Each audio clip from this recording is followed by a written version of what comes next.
आज राहत इंदौरी का निधन हो गया। एक ऐसा शायर जो मंच पे शायरी को पढ़ने में एक अलग ही तरीका उनका सब लोग जानते थे। उन्होंने मंच पर जब भी पढ़ते थे, हम कहें मुशायरा लूट लेने की अदा उनके पास थी। और वो कहते भी थे कि जब मैं मंच पे होता हूँ तो फिर मैं ही होता हूँ।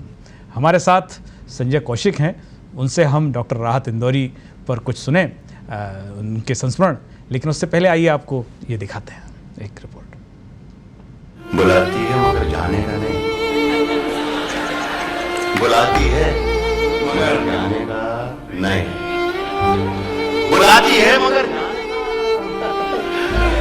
नहीं, बुलाती है मगर जाने का नहीं।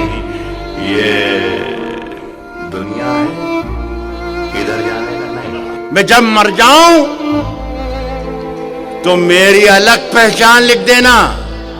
मैं जब मर जाऊं तो मेरी अलग पहचान लिख देना। लहू से मेरी पेशानी पे हिंदुस्तान लिख देना। इस कदर प्यार की बारिश हो कि जल थल हो जाऊं।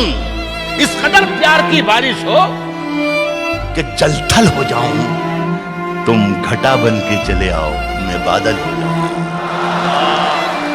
घर में बैठा हूं चमकते हुए सोने की तरह।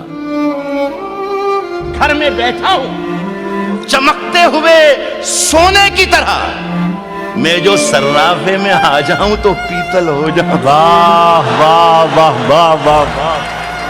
लोग हर मोड़ पे रुक रुक के संभलते क्यों हैं? लोग हर मोड़ पे रुक रुक के संभलते क्यों हैं? इतना डरते हैं तो फिर घर से निकलते क्यों हैं? और मोड़ होता है जवानी का संभलने के लिए। मोड़ होता है जवानी का, मोड़ होता है जवानी का संभलने के लिए। और सब लोग यहीं आके फिसलते क्यों हैं?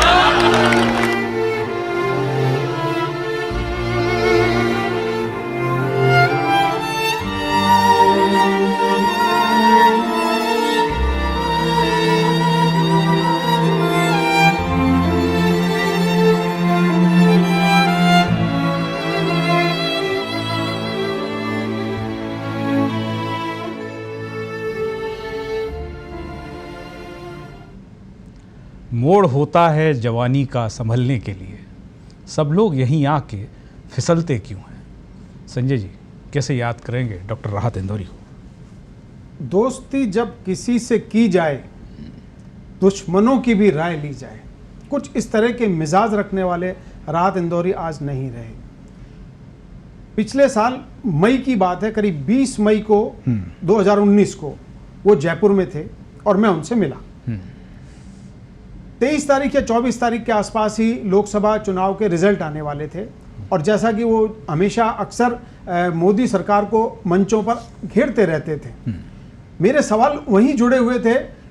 काफ़ी उन्होंने आनाकानी करी, लेकिन अल्टीमेटली वो फिर अपने आप को रोक नहीं पाए। इस तरह के मिजाज थे उनके कि उनके वो शेर आज भी याद आता है कि जो आज साहिब मसनद हैं वो कल नहीं होंगे जी। जो आज साहिब मसनद हैं वो कल नहीं होंगे। किराएदार हैं जाती मकान थोड़ी है, किराएदार हैं जाती मकान थोड़ी है। सभी का खून है शामिल यहाँ की मिट्टी में, सभी का खून है शामिल यहाँ की मिट्टी में। किसी के बाप का हिंदुस्तान थोड़ी है। तो इस तरह की जो बात थी उनके मिजाज में। संजय जी, उनकी एक, जब मैं मुशायरे में उनको सुनता था और बीच बीच में जब वो टिप्पणियां करते थे, गजब के व्यंगकार थे वो। मैं एक अनुभव आपको सुनाता हूँ। मैं 11th क्लास का स्टूडेंट था, तो हमारे शहर भिंड में मुशायरा पढ़ने आए। मैंने पहली बार उनको देखा। तो उस समय ये रवायत थी कि जब मुशायरे के बीच में चाय पानी का ब्रेक होता था तो लोग अपनी डायरियाँ लेके, सुनने वाले ऑटोग्राफ शायरों का लेते थे। मैं भी गया, मैंने अपनी डायरी कहा कि इस पर आप अपने दस्तखत कर दीजिए। तो मैंने देखा कुछ लोग उनसे शेर लिखवा रहे थे, तो मैंने कहा एक शेर आप मेरी डायरी पर भी लिख दीजिए। उस समय चंद्रशेखर की सरकार थी और उन्होंने जो शेर लिखा कि अब के बरस ये कैसी हवा चली बाबा, एक चोर है और 40 अली बाबा। मंत्रिमंडल में 40 सदस्य थे एग्जिट। मुझे मतलब आप देखिए कि अब मुझे याद आता है जब वह शेर को सुनता हूँ कि वो तो शायर थे, लेकिन कार्टूनिस्टों वाली बात भी वो करते थे।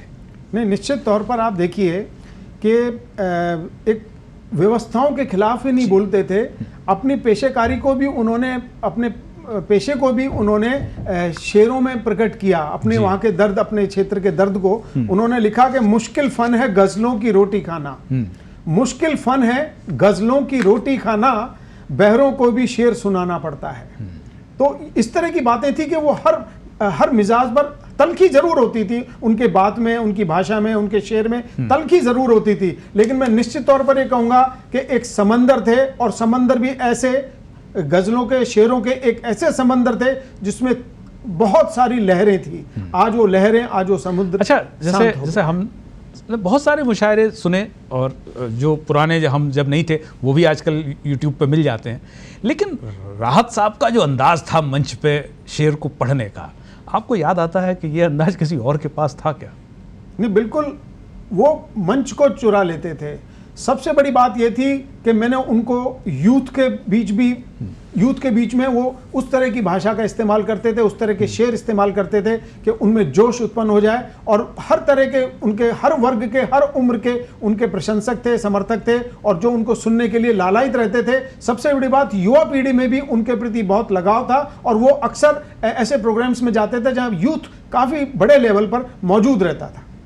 जी, राहत साहब का एक शेर है, रात को तारों की नुमाइश में खलल पड़ता है, चांद पागल है निकल पड़ता है।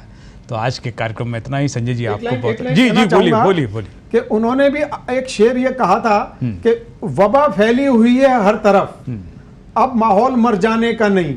वबा का मतलब महामारी होता है, तो उन्होंने ये लाइन पहले ही लिख दी थी कि वबा फैली हुई है हर तरफ, अभी माहौल मर जाने का नहीं है, दुनिया छोड़ना मंजूर लेकिन वतन छोड़कर जाने का नहीं। जी, ये नहीं बोला उन्होंने। जी, राहत साहब को हम सब बहुत याद रखेंगे। जो भी शायरी के चाहने वाले हैं, कविता, गज़ल, राहत साहब हमेशा याद आएंगे।